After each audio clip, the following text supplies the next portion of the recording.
जम्मू कश्मीर के कुलगाम जिले के कुंड गांव में हर साल फरवरी में वासकनाग धारा उस समय प्रकट होती है जब सूफी संत सैयद नूर शाह वली बगदादी का उर्स भरता है। हर साल अप्रैल से बहने वाली ये धारा सितंबर में गायब हो जाती है। कश्मीरी इसके प्रकट होने को अच्छे साल के शुभ शगुन के रूप में देखते हैं। इस फरवरी में वासकनाग धारा प्रकट ही नहीं हुई। ये कश्मीरियों के लिए अपशकुन तो था ही और एक नए संकट का इशारा भी।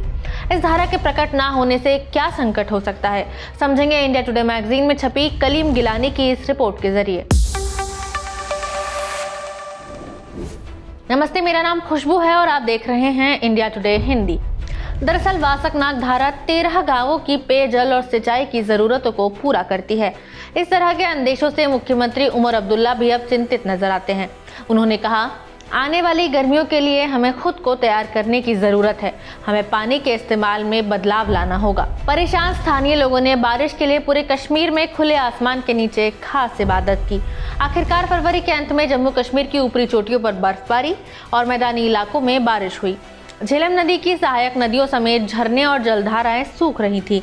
पिछले कुछ सालों में पश्चिमी हिमालयी क्षेत्र में सर्दियों में बदलाव आ रहा है। भारतीय मौसम विभाग के अनुसार इस जनवरी फरवरी में बर्फबारी और बारिश 75% तक घट गई। जम्मू कश्मीर की अर्थव्यवस्था कृषि और बागवानी पर निर्भर करती है। आधिकारिक रिकॉर्ड के अनुसार केंद्र शासित प्रदेश की 42,241 वर्ग किलोमीटर जमीन में से 53% पर कृषि भूमि और बागान है।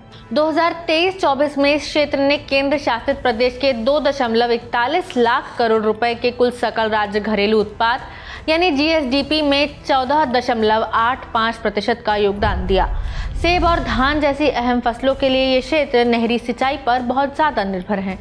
जम्मू कश्मीर जल संसाधन विनियामक प्राधिकरण के अध्यक्ष इफ्तिकार काकरू कहते हैं, हम आकस्मिक योजना तैयार कर रहे हैं और भूजल दोहन और वर्षा जल संग्रहण सहित कई विकल्पों पर विचार कर रहे हैं।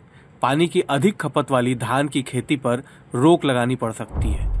पानी की कमी ने हाइड्रो इलेक्ट्रिसिटी उत्पादन पर भी असर डाला है। हालात इसलिए भी बदतर बन जाते हैं क्योंकि भारत और पाकिस्तान के बीच सिंधु जल संधि के तहत जलाशयों के निर्माण पर रोक है और हाइड्रो इलेक्ट्रिसिटी के प्रोडक्शन के लिए केवल नदी के बहते पानी के उपयोग की ही इजाजत है। 2008 में जलवायु परिवर्तन पर राष्ट्रीय कार्य योजना की शुरुआत के बाद जम्मू कश्मीर में पहली जलवायु कार्य योजना 2014 में शुरू हुई, जिसके लिए 6,000 करोड़ रुपए का परिव्यय रखा गया।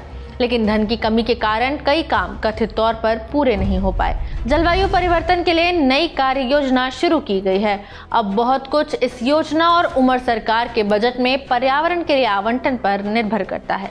क्लाइमेट चेंज से घाटी की बदलती तस्वीर को लेकर आप क्या सोचते हैं, हमें कमेंट बॉक्स में बता सकते हैं। वीडियो में इतना ही, शुक्रिया।